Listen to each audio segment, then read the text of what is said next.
You're listening to the Huddle Up Podcast with Chad Jensen and Zack Kelberman. Join Broncos Country's deep divers at milehighhuddle.com and sound off. And now it's time to drop some knowledge. Okay, we're live, but you all know the drill. We got to let it breathe just for a few seconds to make sure we're nice and stable, and also to make sure we've got the entirety of our audience here with us, and it looks like we're good. Welcome in, everybody, to the Huddle Up Podcast, presented as always by Mile High Huddle and powered by Overtime Media. I'm your host, Chad Jensen. With me, as always, my partner in crime and fellow football priest. You know him, you love him. He is Zack Kelberman. Zack, it's so funny, man, sometimes trying to not only interpret the content of what Vic Fangio says about his players, but also the tonality. Today, of course, it being Thursday, Fangio was asked about the Broncos claiming Will Parks off of waivers, and he ended up going on to say, yeah, we're happy to have him back. Bryce is gone, and he's gone to IR for 3 days, or for 3 weeks, and Parks can play nickel, he can play safety, he's very versatile, and I guess he kind of figured out that the grass isn't always greener on the other side. I'm like, did you really need to throw that out there, dude? Because I don't recall hearing anything about the Broncos really making a push to re-sign Parks this past spring. I mean, could it have been a play on the Eagles' colors being green? Was he trying to be funny there? I mean, it's one way to interpret it. I don't think so, to be honest with you. He got a low ball offer from Philadelphia. Like you said, the Broncos didn't jump to resign him. They moved on and had Trey Marshall and P.J. Locke as a safety. They didn't think that highly of him. It's one of those situations where you can comment now because you got him on your side again, because things worked out a certain way. If they didn't claim him yesterday, Chad, if he went to the Vikings or the Niners, I think his tonality would have been a little different on Will Parks. But, the one thing I queried this over to you last night, if Bryce Callahan does not injure his foot and then end up going to IR this week, do the Broncos actually put in a waiver claim on Will Parks? And my suspicions, I think, were confirmed, because I don't think they would have. I think they would have held tight because, they got 5 games left to go in the season. And, you're paying basically 5 weeks of that $1.5 million contract the Eagles gave Parks that you weren't willing to give him. And you need someone to help you play a little nickel, help you play a little dime backer. Doesn't sound like, Zach, we're going to be getting Mark Barron anytime in the near future. It's possible, but just reading between the lines, it doesn't sound like that's going to really work out, but we'll see. Wow. Chad, are you serious right now? You mean to tell me the guy who's been injury prone his entire career is not going to play for Denver more than likely this season? Wow. Couldn't have seen that coming. Let me tell you what Fangio said, all right? Quote, on if Barron has a chance to play in the final month of the season, quote, yeah, I think he's got a chance. He just was up against the 8 ball. We signed him late in camp. He started practicing, got his hamstring injury on the second practice at the stadium, which kept him out a good amount of time. Then while he was recuperating from that, he had an injury that he sustained in the weight room that kept him out even farther. So it's made it difficult to get him ready with reps. We're at that part of the season where we practice, our reps on the field are less than they were in the beginning of the season. So it's been a perfect storm for the wrong reasons to get him up and going, close quote. So obviously Fangio's not eliminating the possibility of Barron playing, but they activated him from IR to practice, not to the roster, right? Just to practice. But they have 3 weeks from the time they did that to make a decision. Are we going to actually put him on the 53? Or am I misremembering that? Did they activate him to the 53? I don't think they did yet. Now I'm going to search. I think I want to say I wrote that article recently. I believe they did, or they activated him from IR. You're right. They did. So he's on the roster. Are we going to see him, I guess is the question, Zach. I don't think so. And Fangio's answer was a roundabout way of saying this guy is injury prone, and injury prone guys are tough to get going when another injury strikes. It's just what's so with this guy. There's a reason why, Chad, with a first-round pedigree, what he brings to the table on paper, if that can materialize in practicality, he'd have a team already. He wouldn't have been a free agent. You're not going to find these superstars on the scrap heap. DeMar Dotson was an exception. Look at Nigel Bradham. He didn't work out either. You don't really get starting caliber guys on late last-minute scrap heap. If they were that good, they would have had a team. There's a reason why Barron has bounced around, and the reason why, as the Broncos were finding out, he just can't stay healthy. Indeed. I mean, going against him as well, I know the Broncos are paying him. I think he's guaranteed $1 million this year was the guarantee on that contract he signed. But going against him is the fact that Josie Jewell and Alexander Johnson, while not necessarily being next level linebackers, they've actually played pretty well. I mean, I would say that this has been, I guess you could argue 2019, but over the last few years, this has, in my opinion, been the most consistent linebacker performance, talking off ball, that the Broncos have had. And that's not a knock on Todd Davis. Alexander Johnson hasn't been as good as he was last year, but he's still been really solid. But if Barron has a leg up on those guys or an opportunity to see the field, it's in coverage and nickel. But, Zach, if you're bringing in Will Parks, there's your dime backer. Not only can he play the nickel, so can Asang Bassi. Right. I doubt Fangio is going to suddenly go, well, thanks for everything, Esang. By the way, he pronounces it Esang, but nevertheless, thanks for everything, Bassi. Take a seat. Parks is going to play nickel, by himself. I don't think that's how it's going to happen. I think they'll get rotated in, but Parks is going to play a lot of linebacker in sub packages, and that doesn't bode well for Barron actually seeing the field now that he's active on the roster. I could be wrong, but I feel like when they signed Mark Barron, it wasn't to supplement the safety group. It was to supplement the inside linebackers. And that was their first mistake right there. Get a natural inside linebacker. Invest in a natural 3-down guy. When you try to use dime backers and smaller guys that are built like safeties and cornerbacks, not built like true linebackers, and you ask them to play the position, it doesn't hold up. There's a reason why Dion Buchanan, Mark Barron, these guys haven't succeeded in the NFL. That position never really took off. When Mark Barron entered the league, it was the next hottest thing to have the dime backer, to be the roving safety who can play in the box and play in coverage. It never really materialized. It sounded great on paper, but there's a reason why linebackers are built the way they are and safeties are built the way they are. You can't really meld them together, as we're seeing with Barron. Guys, tonight it's all about you. It's the Mile High Mailbag. It's that time of the week where we, as your football priest, take a peek inside the Mile High Mailbag. We're here to offer you the absolution and answers to your burning Broncos questions. So get them ready, get them going. We'll try and be as even Steven across the board, Facebook, Twitter, YouTube, Super Chat as we can, since it is the mailbag night. But Tom, appreciate this Super Chat, one of our superstars up there north of the 49th parallel. He says, no matter what happens this year, Drew is still the man. We're going to talk a lot about Drew tonight, and as well as the implications of this Chiefs game. Also, Dale, really appreciate the Super Chat, my friend, jumping in. Thank you, Dale. He dipped in to show some love and then had to bounce. He says, I have to work tonight, but I'm stopping by to throw some love to Broncos country. You can bet I'll watch this later when I get home. Hashtag Denver Broncos for life. Hashtag beat the Chiefs. Zach, we're going to talk about that. And thank you, Dale, man. We really appreciate gestures like that, and it does mean the world to us. We got a lot to get to, but really quick, we got to handle some matters of business because tonight's live stream pod is brought to you by sportsbetting.com. Gang, you no doubt know by now that gambling is now legal in the state of Colorado, and what makes sportsbetting.com the no-brainer destination for you is the following. Sharp odds, low juice. They have their own in-house bookmakers. That means they're not a third-party provider of odds. You get reduced juice and best prices as a result of that. Hassle-free bonuses with a one-time rollover. That means the bonus money is yours after you bet it one time, whereas with other betting sites out there, you don't get to use that money or access that money until you've bet it 5 to 30 times. And then 24/7 live customer support. And it's always a real person in the US of A. But here is the kicker, gang. At sportsbetting.com right now, you can get a 100% risk-free week of sports betting up to $1,000. And it's not just one bet, it's all of your bets. Here's how it works. You play for a week, you make your bets.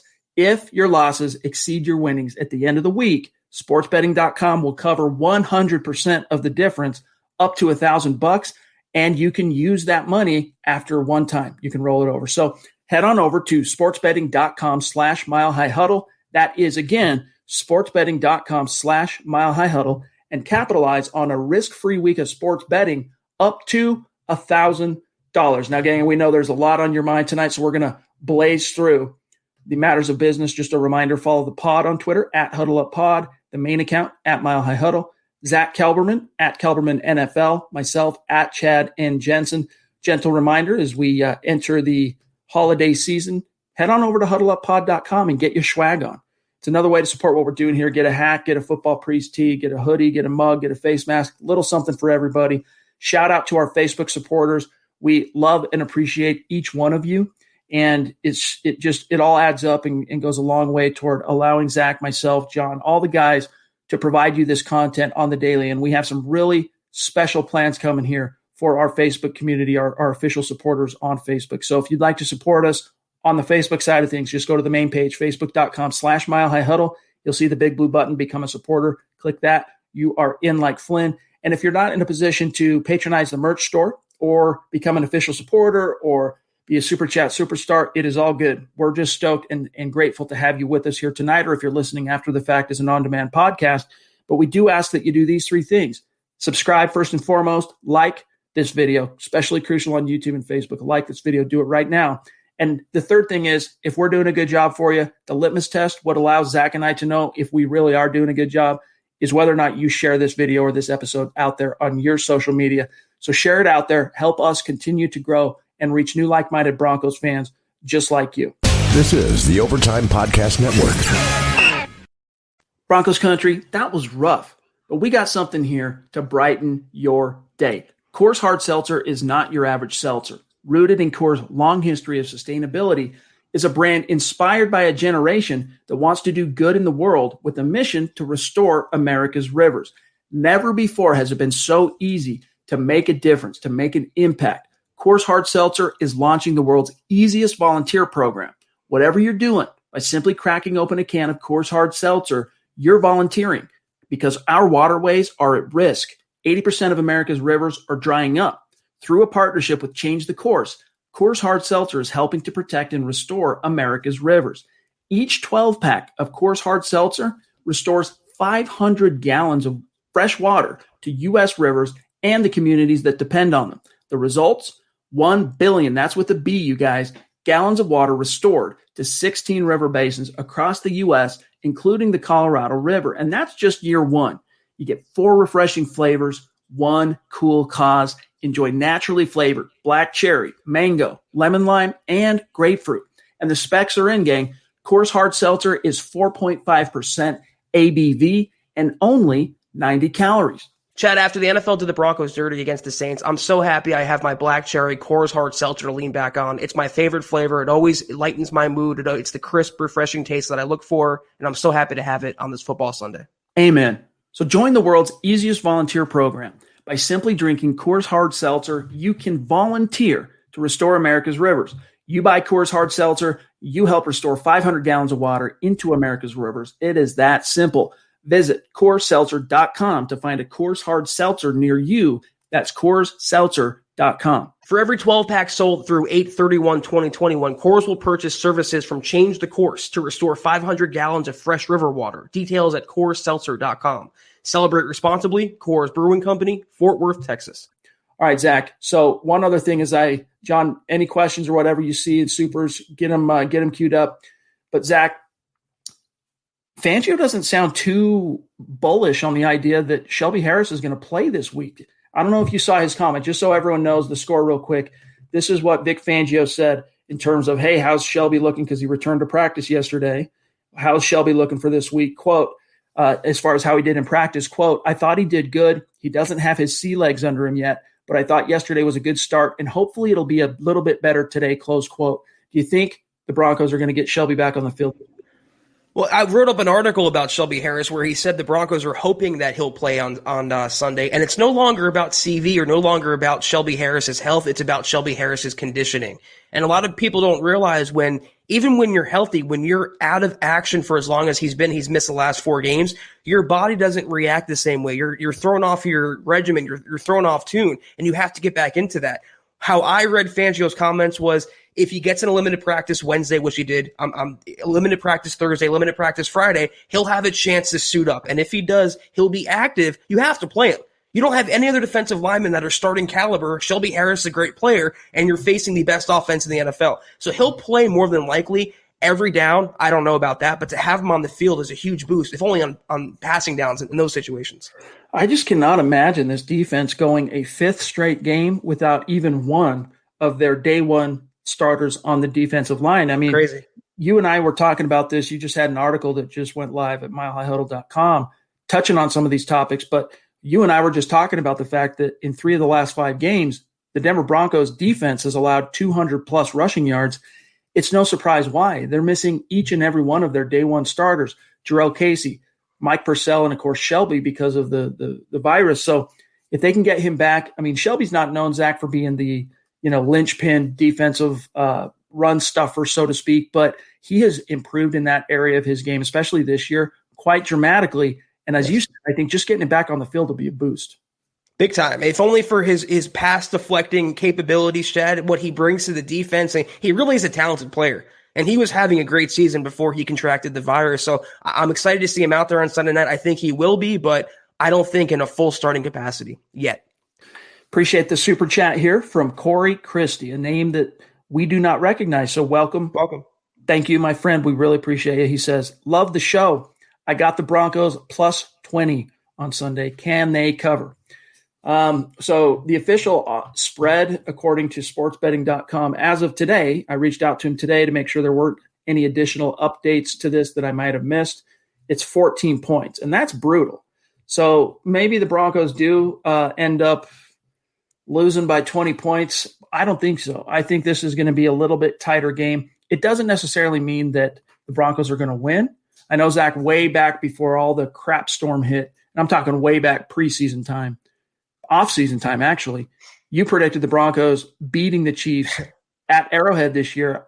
Have you seen anything after the epidemic of injuries and the crap storm that happened last week that would bring that back into focus as a distinct possibility? You know what I've seen from the Broncos, and we just talked about this off air before we went on, and I said, Chad, I don't know why I have this weird feeling that the Broncos are going to upset the Chiefs on Sunday, and you looked at me very deadpan and said, that is weird, and I feel it very much is too. I don't know. One thing I've learned, though, about Vic Fangio's Broncos, when they get blown out or when they have a tough loss, they always win that next game that no one expects them to win. It happened with the Texans last year. It happened this year with the Chargers coming back and beating them. And then a few weeks ago, I mean, what the upset they pulled off and against Miami, confounding Tua, the Broncos were given no chance in that game. And I know the Chiefs are a lot better than the Dolphins, but something is telling me, if not winning, they're not going to lose by 20 points. They're not going to get blown out in this game. It's not going to be snowing, first of all, so Locke more than likely will have a clear environment with which to play. He'll have very much motivation, and he'll be very pissed off, and all of the Broncos will have a quarterback on the field. I don't know. I'm not going to give a prediction that they're going to win this game, but something is stirring inside of me that we're going to get a very competitive game from Denver on Sunday. As you guys can see here, as Carl Dummler wrote today at milehighhuddle.com, the spread is the Chiefs are favored by 14 points. The over-under, that means how many total points are going to be scored in this game, is 51. And then the money line, what that really means, it's, I've learned a lot, for what it's worth, gang, about betting and the odds and the different, what each little stat means. But basically what those, so here's how it works real quick. The money line is Broncos plus 680, Chiefs minus 1,000. And thanks to the intrepid coverage here of Carl Dummler, here's how he explained that, if this will let me get to it. He said, the Chiefs now have the largest money line of any team the Broncos have played all season. They sit at minus 1,000, meaning a bet of $100 would only net the winner $10 of actual profit. So if you bet $100 on the money line, you would get 110 back. I personally would not want to place a bet that brings so little return. This is Carl. If one is inclined to believe in miracles, though, this speaks to kind of what you were saying, Zach. This week could pay big dividends for anyone betting on the Broncos. Denver sits at plus 680, meaning a $100 bet would net the person a $680 return. So if you bet 100 and the Broncos win, you would get $780. Your $100 you bet plus the 680. Unfortunately, though, as Carl says here, the Chiefs have dominated the Broncos as of late, winning 10 in a row against Denver, making it hard to see this week providing a different result. But as he says, crazier things have happened. It is the NFL, any given Sunday, etc. Zach, let's grab this from Richie. My question, if Drew Lock goes out there and just stinks, do the Broncos pull him and put Brett in to see how he does? No. You have to let Locke stink on his own. You have to let that stink form and then see whether it deodorizes itself or whether it lingers in the air. And if he has another bad game, look, they've already lived through his worst games, and most of them have come against, or two of them have come against the Chiefs. So if he struggles again, they're playing the best team in the NFL. It's a tough situation. He didn't play last week. He kind of lost some of his mojo as well. If he is really bad in this game, Nathan Peterman, you'll see the fan calls for Brett Rippon. You'll see Fangio address a question, but it's not going to happen in that game. They will give Drew Lock at least the entirety of this game. Going forward, I can't predict that. But even if he has a bad game, it's got to be Lock. We have to see what we have in him, Chad. And not only that, but the Broncos need to spell it out. If he does fall flat on his face, like they need to have a plausible, they need to be able to stand up there at the end of the year or when the draft comes around and say with a straight face to the fans, look, we gave him an honest effort. We let him grind it out down the stretch. We did everything we could to see if he could turn it around. He just didn't show the steps forward we needed to see. Time is of the essence. Here we are. Broncos Country says, I heard that Lindsey is out for this game. I don't know where you heard that, my dog, unless I missed something before we went live. Let me check the quotes here. Lindsey, Reed, they were limited today. In fact, the signs point to the opposite, Zach, that Lindsey, who was feared coming out of that Saints game to have had a season-ending knee injury, turns out it was a lot more minor than they initially expected, and he's practiced yesterday and today limited. So if he's a full participant tomorrow, it's a guarantee he'll play. But even if he's limited again tomorrow on Friday's practice, Zach, it all just depends on how much he heals up between Saturday and all the way to Sunday night. Well, it makes me angry because he never should have been playing in that game. So he got hurt in a game that never should have been taking place on that day.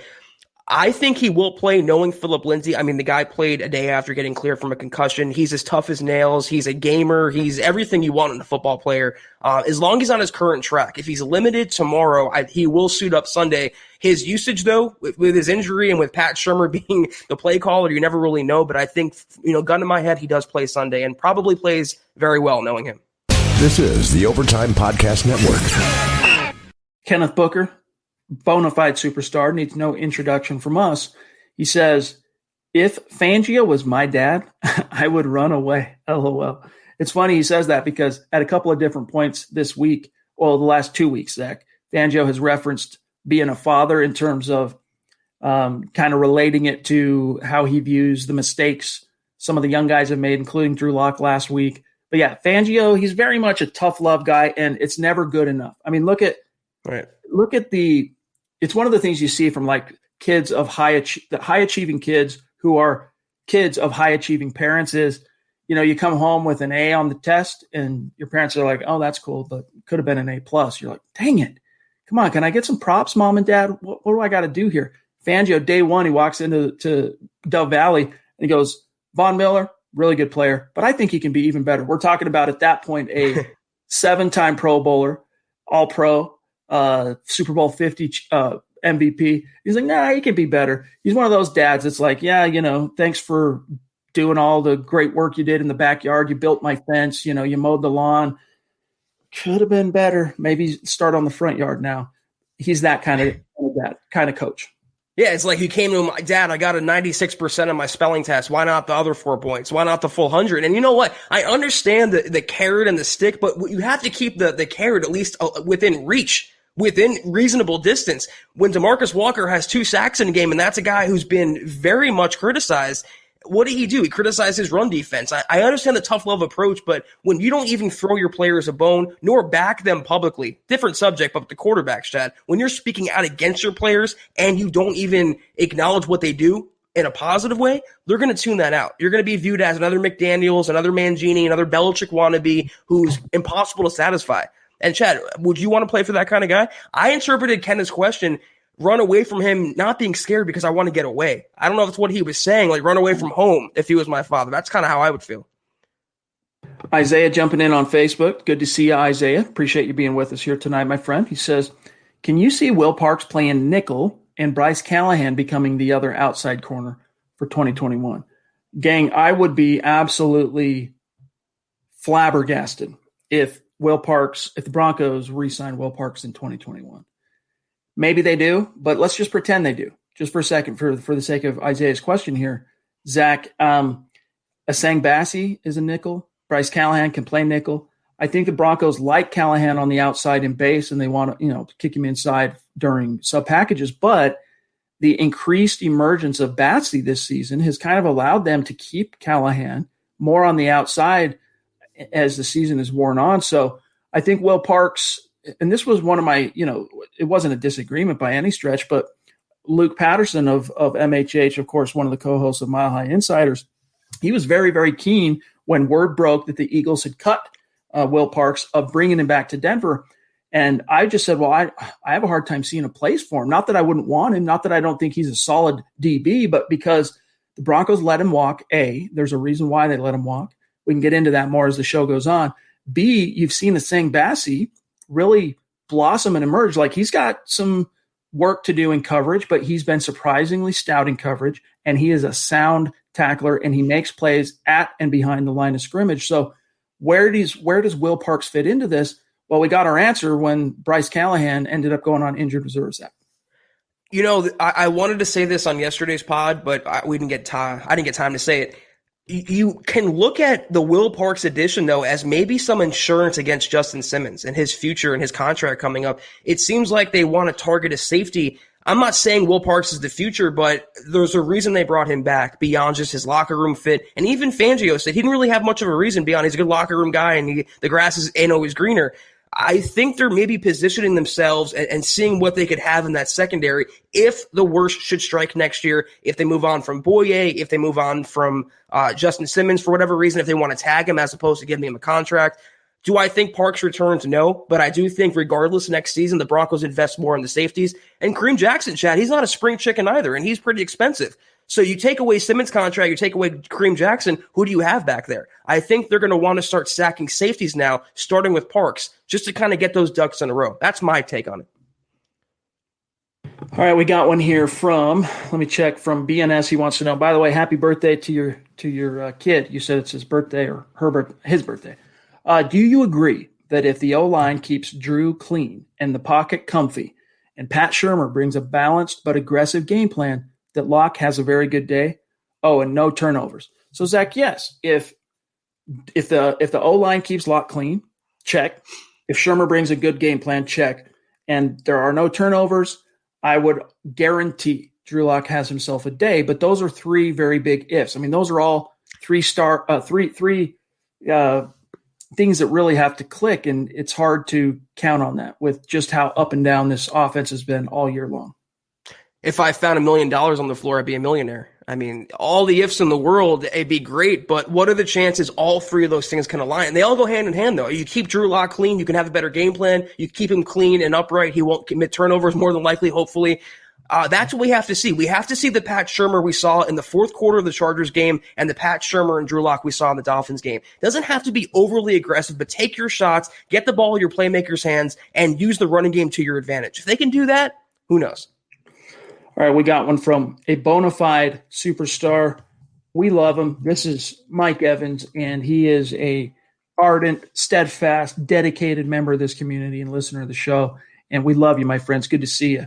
He says, with 5 games left, how many games will we win?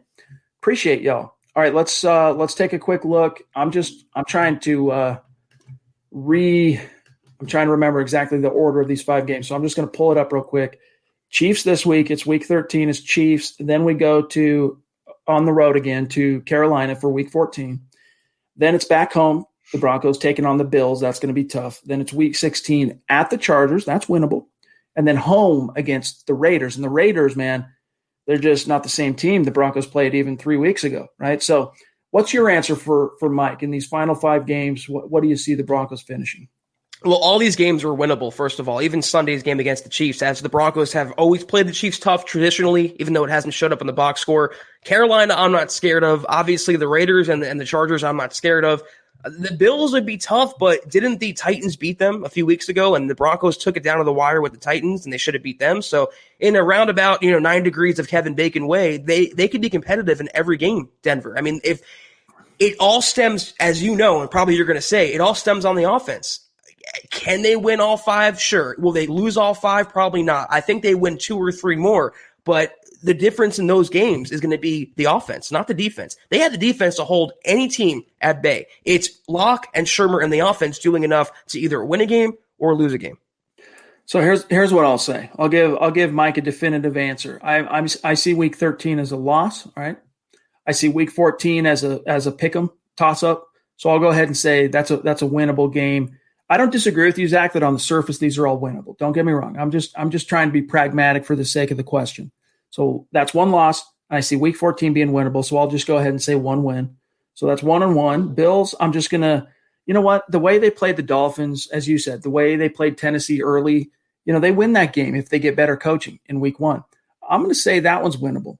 I'll say I'll say if they, man, it's tough. But I'll say, just for the sake, I'll say they lose this one. All right, so now they're 1-2. I think they beat the Chargers in week 16 on the road. That's 2-2. And then the last game against the Raiders, they've split in each year dating back to the last 5 seasons. I think they'll split again. I think 3-2 is honestly, Zach, being as pragmatic as possible, the most optimistic you could see this team finishing, which, that's 7-9 again? Not too terrible considering the circumstances. That's what I was saying. 2 or 3 games. I think they have that in them. And that third victory, though, Chad, they're not going to win them all. That third victory will come down to the offense, though. Mark my words. This is the Overtime Podcast Network. The Flute Guy Games, someone who has been very active on Super Chat the last little bit, and we really appreciate you, my friend. If you're on Twitter, make sure you reach out and connect with us so we can shout you out after the show and keep in touch. It says, hey, guys, don't know if you have said anything about this, but what is the recipe for success this week? I say we need to rely heavily on the run game. Excellent question. We haven't really dived into that particular topic yet, but it's not too late, Zach. Let me pull up our little what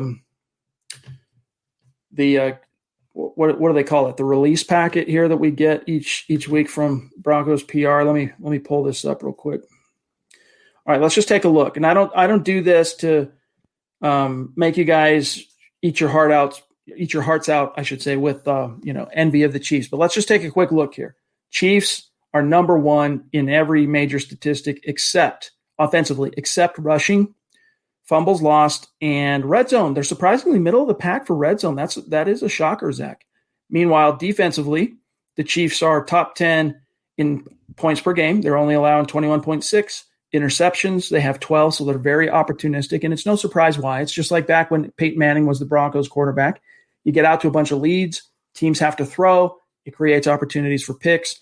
The Chiefs, very opportunistic. They have 12, which is 4th most, and then the only other top 10 stat they have defensively is those takeaways, so thanks to the interceptions.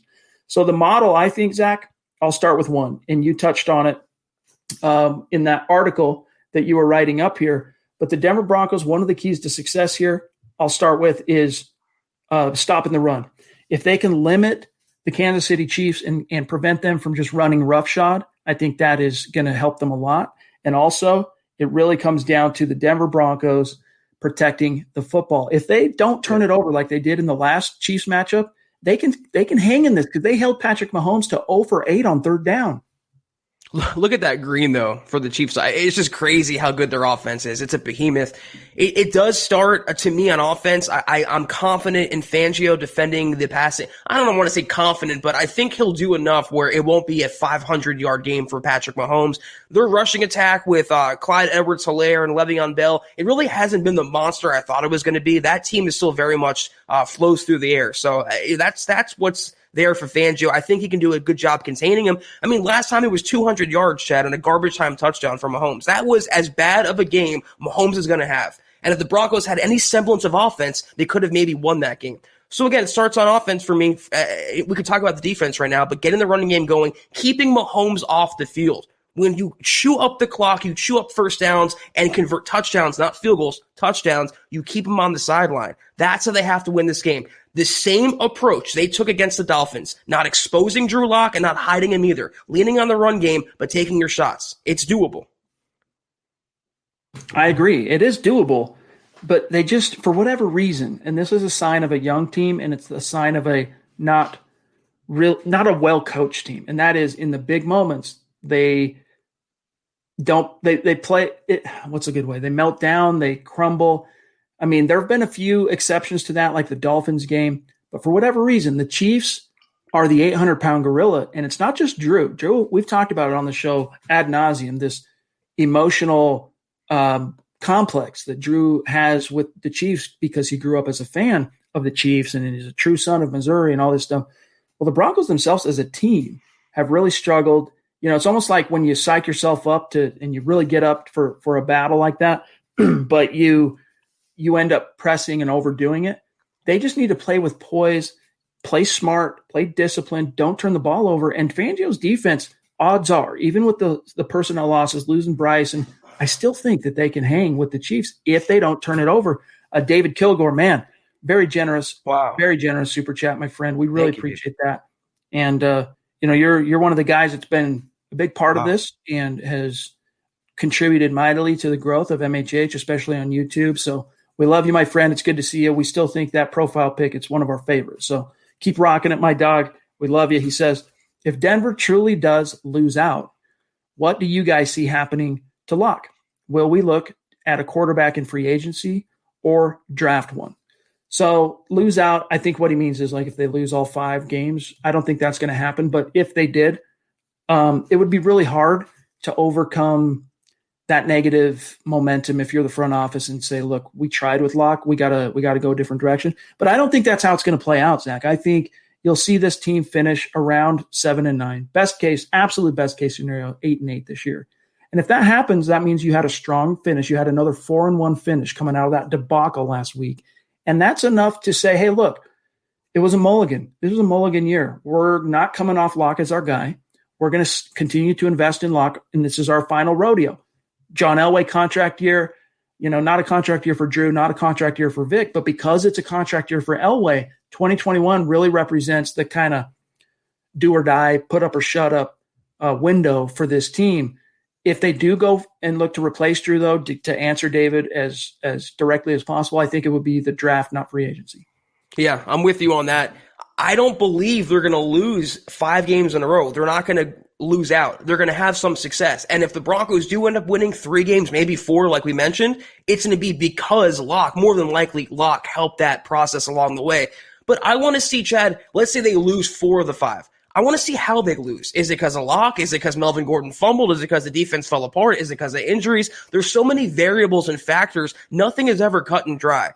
If they do, let's say under this pretense, I'm assuming they lose 4 games out of their last 5, they would probably look to at least have another quarterback on the roster. Not to get rid of Drew Lock or not to hand anything to him, right down the middle. Have another guy in the building they can get ready. Maybe not a first-round pick, maybe a second-round pick, maybe a third-round pick, but someone that's better than Jeff Driscoll, someone that's better than Brett Rippon, someone that could be what Locke should have been this season. Not going to be a free agent. No Matt Stafford, no Matt Ryan. Unfortunately, no Dak Prescott. It would be another young guy because Elway's mindset is focused on that route now, which is the correct route to take. He just has to find the guy to walk along that route with. Callie Dave, good to see you, my friend. Really appreciate you. Another longtime listener, super chat superstar. He says, just sneaking in. Go Broncos, Denver Broncos for life. Hey, last I saw you were in a hotel, so hopefully you got to your destination. Sounds like you at least got wherever you were going safe and sound. So good to see you, my friend. Really appreciate you, as always. Real quick, John, I'm going to grab this question here from Facebook user. Now, that is an original handle on Facebook. By the way, picture too. The reason it says Facebook user is you need to give StreamYard permission. Right underneath the stream on Facebook, it says this, StreamYard or whatever. You click on that and it'll give StreamYard, I should say, permission to show your profile name and picture. But so sorry, we can't name you. I just tried to see if I could pull you up on Facebook. It's not showing me, but it's a good question. Guys, where do you see Locke's confidence presently?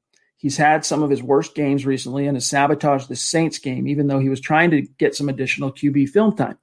I would beg to differ that he's had some of his, I guess you could say he's had some of his worst games recently if you want to talk about the Raiders game. But the Dolphins game was arguably Locke's most complete game of the year.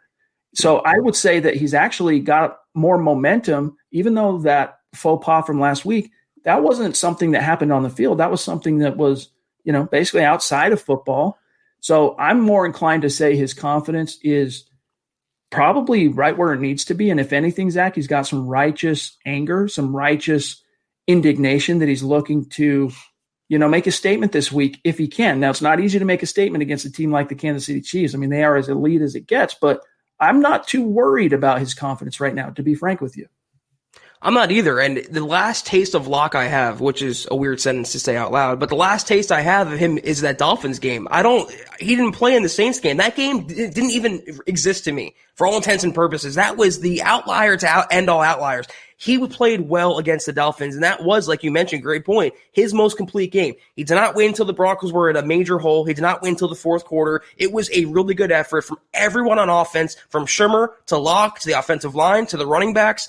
So the momentum, like you mentioned, it's pointing upward. And now you add on top of that the pissed off motivation and the inspiration they should feel and the anger they should feel against the NFL. And that's why I said Sunday night, I don't advocate for this much, but they have to consider this their Super Bowl against their hated rivals, a 10-1 team. No one's giving them a chance. They were in a joke scenario last week for all the world to see. What's the best way to achieve retribution against the league is take down the golden child. And I think, you know what? If they have that mindset, Chad, I think Locke will play well.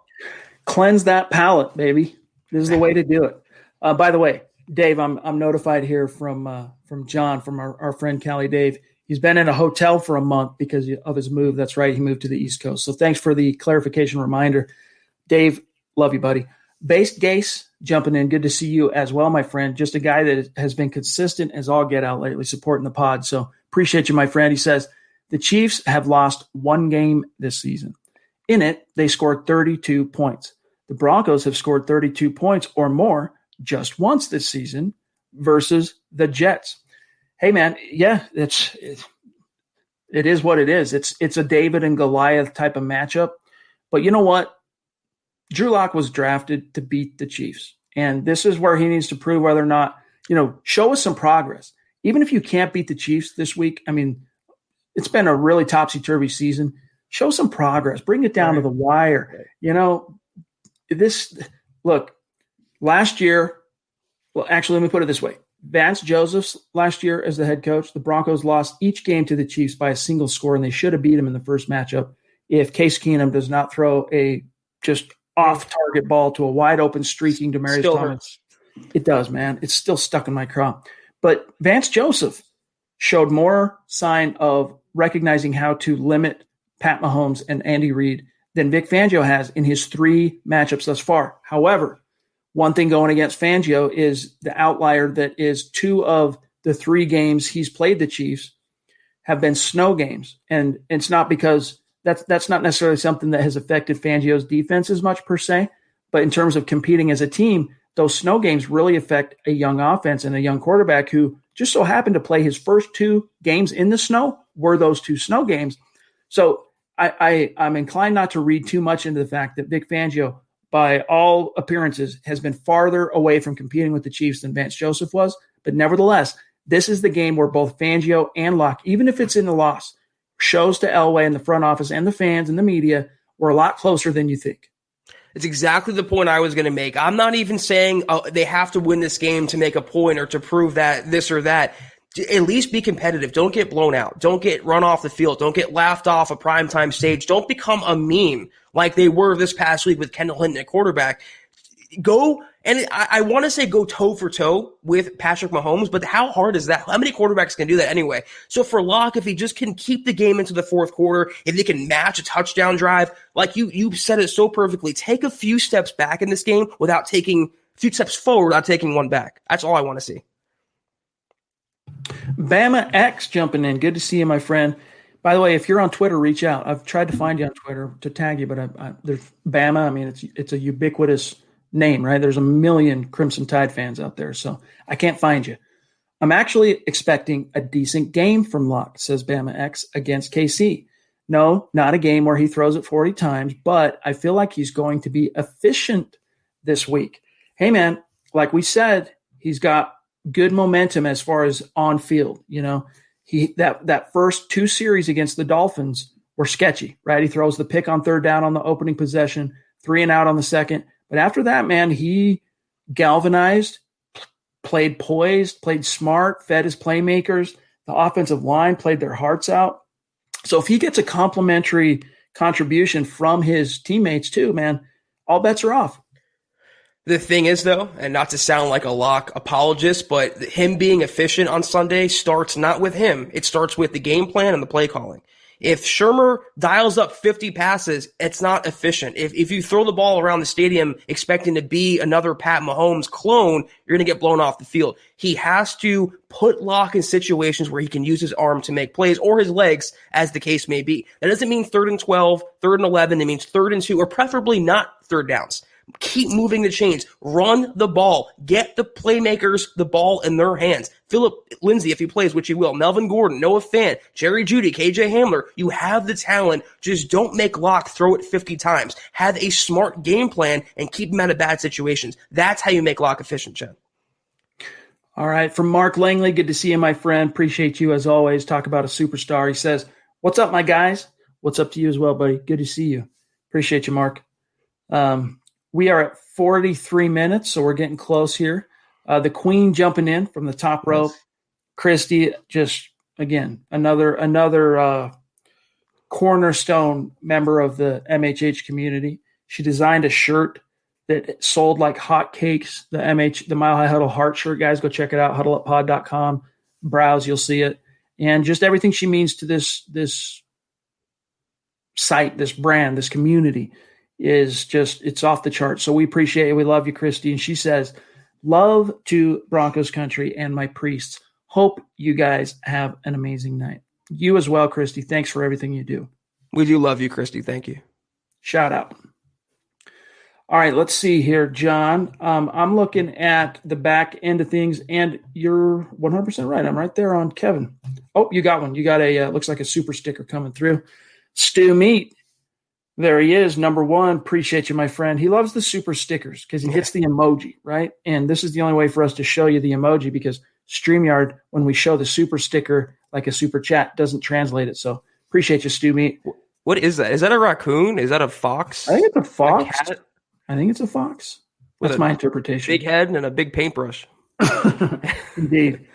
KP, good to see you, my friend. Another just longtime bona fide superstar. He says, "Stink always lingers. It never deodorizes. I still smell number 70 from Florida. It's been months since his opt-out. Love to you, fellas. Sorry, I've been in and out. It's all good." KP. We haven't had a Jawan James roast in a while, Chad. It feels good. It feels very 2020 to have that. Yeah, I mean, in a weird, look at what has transpired. Way. And I don't mean to make light of the virus, because the virus has been very unkind and deadly to people with certain medical conditions. But so far, every single NFL player that has gotten it has beat it. And I think Jawan James, in retrospect, my guess is he's probably going to regret that he opted out of one of his prime playing seasons with the Denver Broncos. Zach, we got Zeus jumping in. There he is. And the founding father. This is the founding father. Yep, there he is right there. He says, "Hi, all. Good to see you, my friend. We love you. Appreciate you. Everything you do for us, my friend." Let me see here. As I'm pulling this up, we got another super sticker from – no, it's not a super sticker. It's a super chat from Chris Hernandez, 24-year veteran of the Air Force, and a guy that is near and dear to our hearts, and just an absolute gem of a dude. Love you, Chris. Appreciate you, my dog. He says, "Cheers, MHH fam. Go Broncos." And a little reminder for everybody, we got a few hundred people in the room between YouTube, Facebook. Click those little thumbs up. Each one helps. Appreciate that reminder, Chris. Get on it. All right, let me see, by way of questions here, let me see what else we've got as we start getting a little closer. We got one here from BG. Pretty sure, BG, another guy. I mean, I know this – I'm just saying it over and over, but these are the cornerstone members of this community that have allowed us to grow this and keep going and bring this to you daily. BG, we love you. He says, "Pretty sure we get blown out again. I'm not expecting much unless KC decides to run the ball down our throat, since it seems easy to do."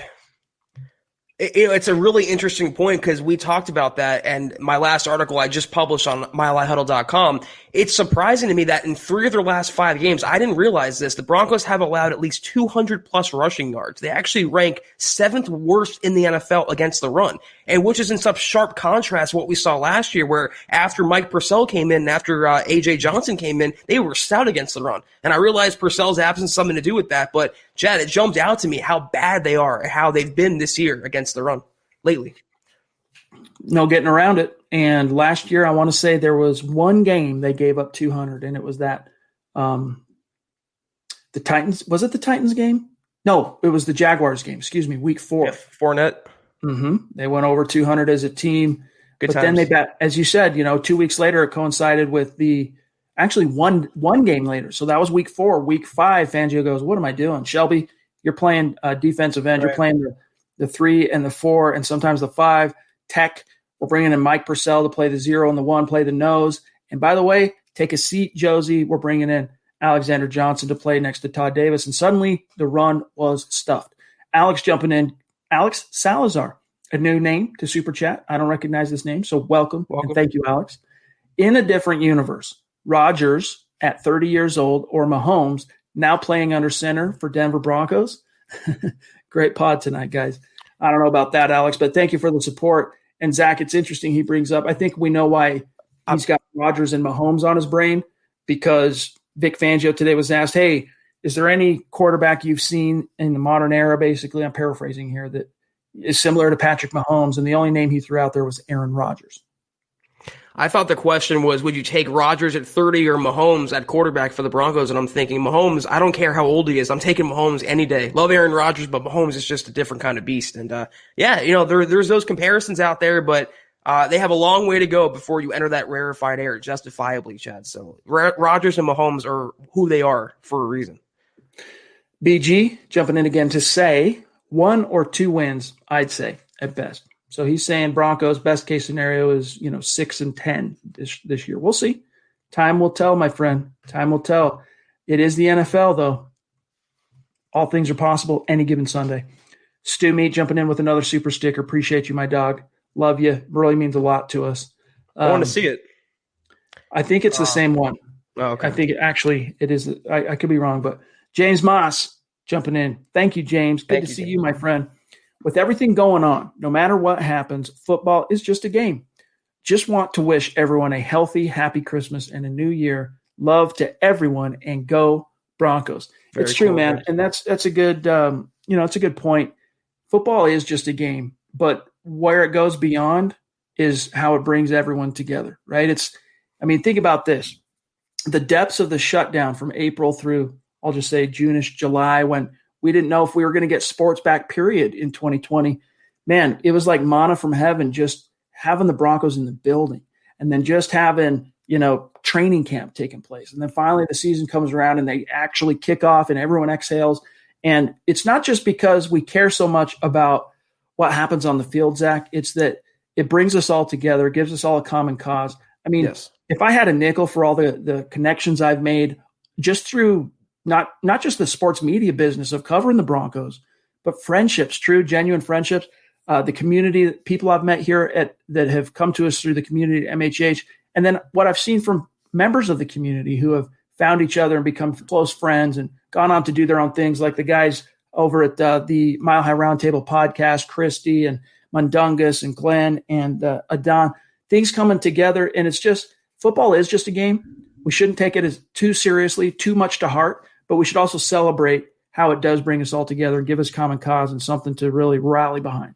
Man, Chad, you nailed that. And I'm very appreciative to know you and develop a friendship and a working relationship with you and to know the audience and all the Broncos fans out there. And you know what? This has been a trying year for every single person in the entire world, rich or poor. We've all gone through this together. And I know I can speak for you. 4 nights a week, every single week this year, Chad, is giving me an escape and giving me something I've looked forward to. I love connecting with Broncos fans and on this podcast. So we should be thanking you guys, as we always do, as much as you thank us. You are our escape and you are our manna from heaven as well. Richie Rich, and by the way, sorry, I didn't mean to cut off Kathy there.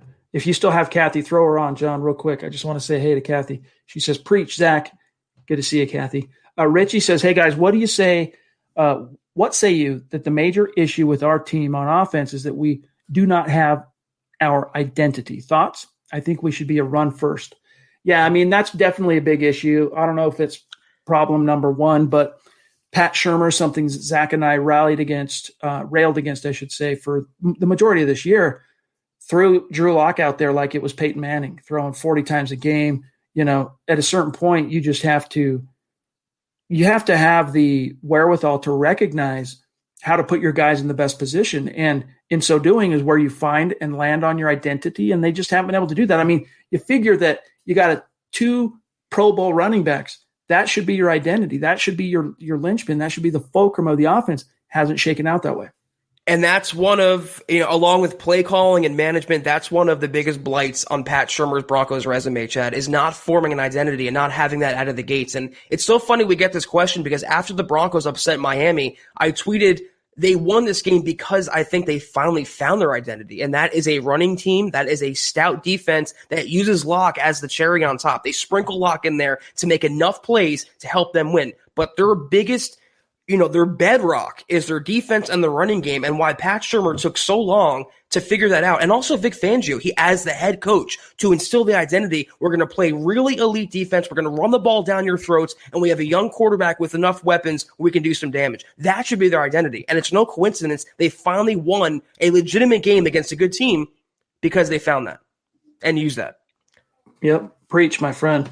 Elvis on Facebook wants to know, what do you think of Denver trading for Matthew Stafford? Your thoughts? No more. No more of these Band-Aids, Chad. No more of these veteran holdovers. No more big, huge contracts. No more guys past their prime. No more. Elway finally had the right approach. It's a young quarterback's business. Every team right now that's successful, 95% of them have a young or younger quarterback. You have to have that in today's NFL age. Matt Stafford was decent in Detroit for many years, but they ruined him and they wasted his prime. No Matt Stafford, no Matt Ryan. It's Locke or another young quarterback in the draft next season. David Kilgore, man, that just means the world to us, brother. Thank you so much for the support. And we love you, my dog. He says, on Zach's answer to my last question, if we get a quarterback to challenge Locke, do you see a possibility of taking a look at Carson Wentz? Since it looks like the Eagles may trade or cut him. Thanks, guys. You rock. Zach, if you could get Carson Wentz for a song, if they did cut him and you're like, here, come play some, be our backup or something, I'd be okay with that. But trying to bring him in as a true reclamation project or to expect him to really push Locke, this dude turned out to be fool's gold. And I kind of always had a feeling he was going to be fool's gold, to be honest with you, but it's unfortunate. But it is what it is. I have no interest in Carson Wentz in Denver. He is ruined. I don't want him. I don't want Sam Darnold. Wentz leads the NFL, I believe, in interceptions or turnovers. Why would you want to have that guy? And if he can't succeed under Doug Peterson, who's a much better offensive mind than Pat Shurmur, what is he going to do in Denver? If he got cut, and why would he be a backup, Chad? Why would he come and sign with the Broncos for a few $1 million or whatever when he can just be, a starter somewhere else? No Carson Wentz. No other teams trash, guys. No more of that. Let's build our own quarterback. Let's draft one and build them the right way. Dak Prescott notwithstanding, he's the only guy I make an exception for. Real quick, before we grab this super, shout out to our Instagram followers, gang. Make sure you're also following MHH on Instagram. We're throwing up memes. We're throwing up superstar selfies. We're throwing up cool little factoids and different things. Plus, we've got Kim Becker rocking Instagram for us, putting up highlights, doing a lot of cool stuff. A lot of interesting Broncos and MHH content on Instagram. So follow the page there at @mile_high_huddle. But the reason I'm bringing this up, Zach, real quick, is this distinction. We were talking about an identity. The Broncos stumbled across it in week 11 against the Dolphins and then only had everything just upended because of the debauched week 12 result with the Saints. But in that game, Phillip Lindsay and Melvin Gordon became the 7th pair of Broncos ever to both rush 15-plus times and have 80 yards each rushing in the same game. That is the answer right there. That's the identity issue, and take pressure off your quarterback. Boom.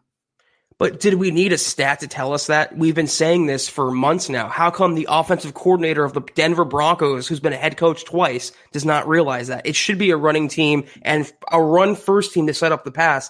And let me just say one thing. We got a question about Kaepernick from Kyle Johnson.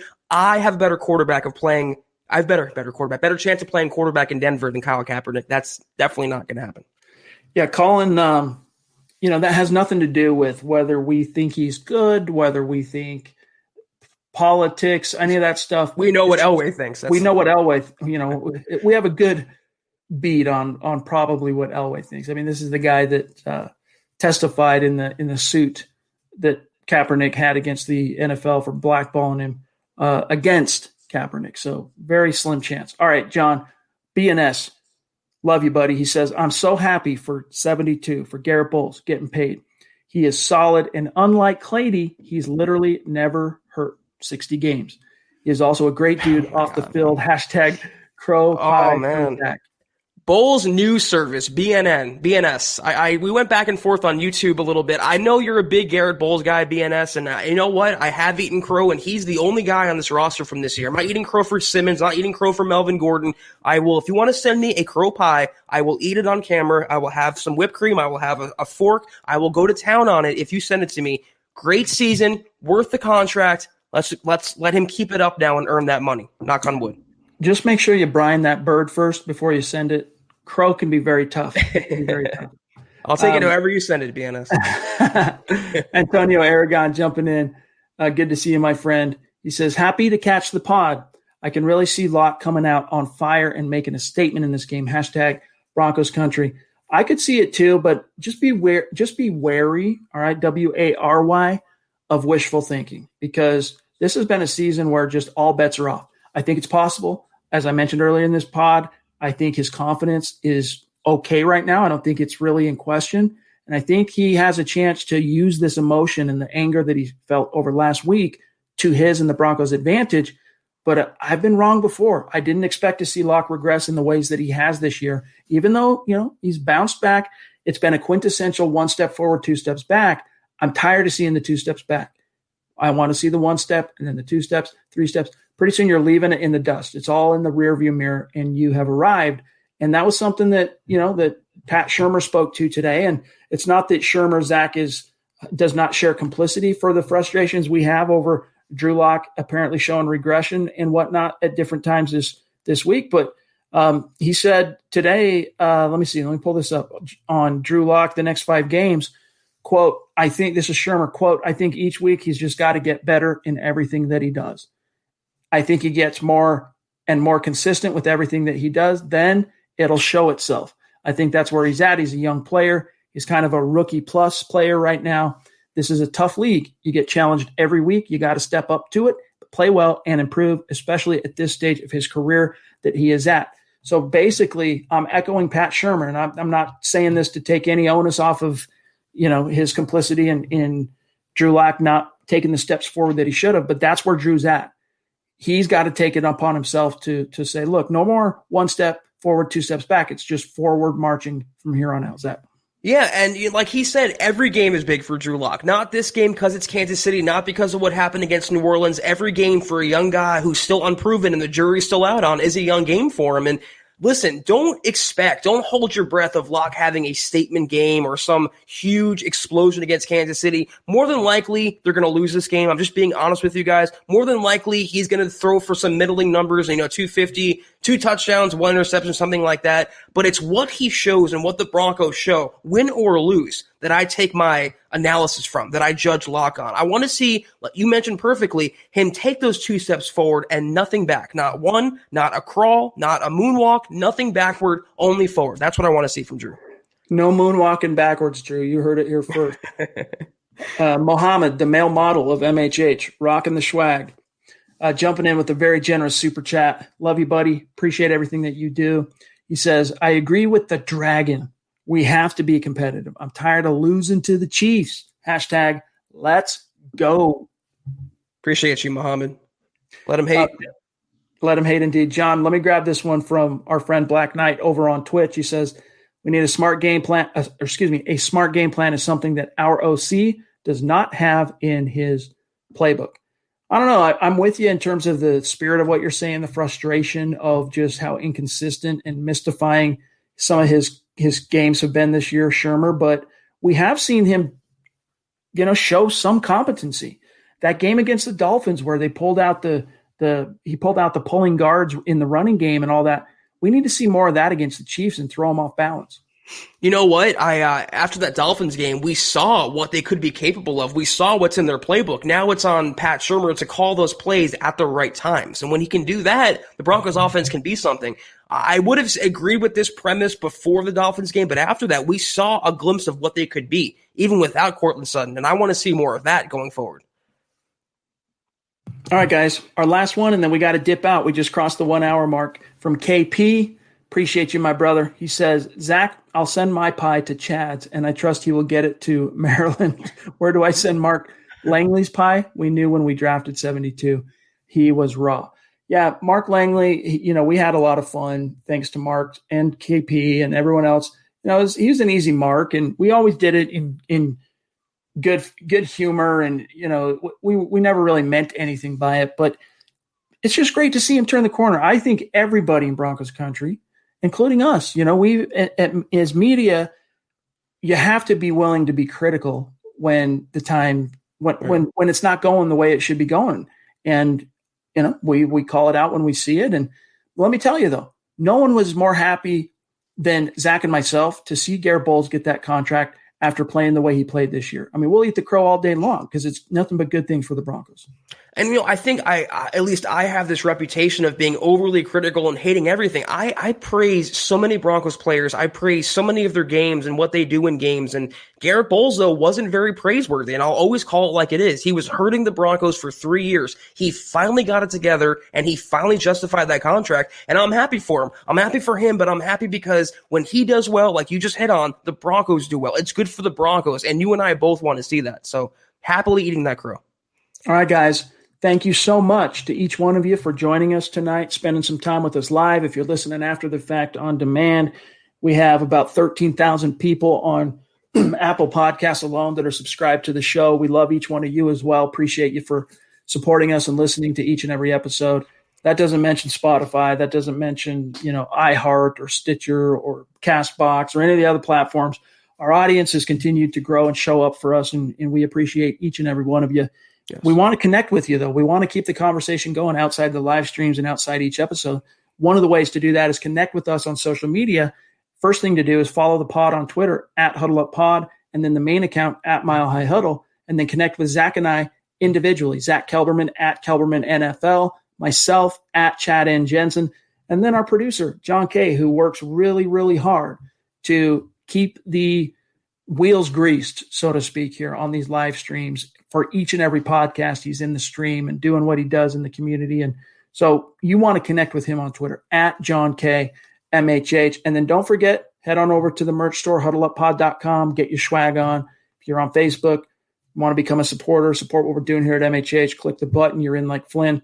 But that's it. Zach and I are done for the week. We'll be back in the saddle, though, as far as the podcast goes on Sunday.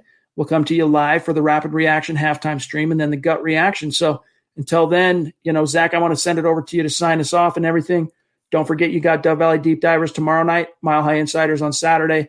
Zach and I will see you on Sunday. Yes, the next time we talk to you guys, regardless of the score, should be something interesting to talk about. The Broncos will have a quarterback, though, which is pretty encouraging, Chad, for that game. So look forward to seeing you then. Have a great weekend, guys. And as always, Chad, go Broncos. You've been listening to the Huddle Up Podcast. Join Broncos Country's deep divers at milehighhuddle.com to keep the conversation going.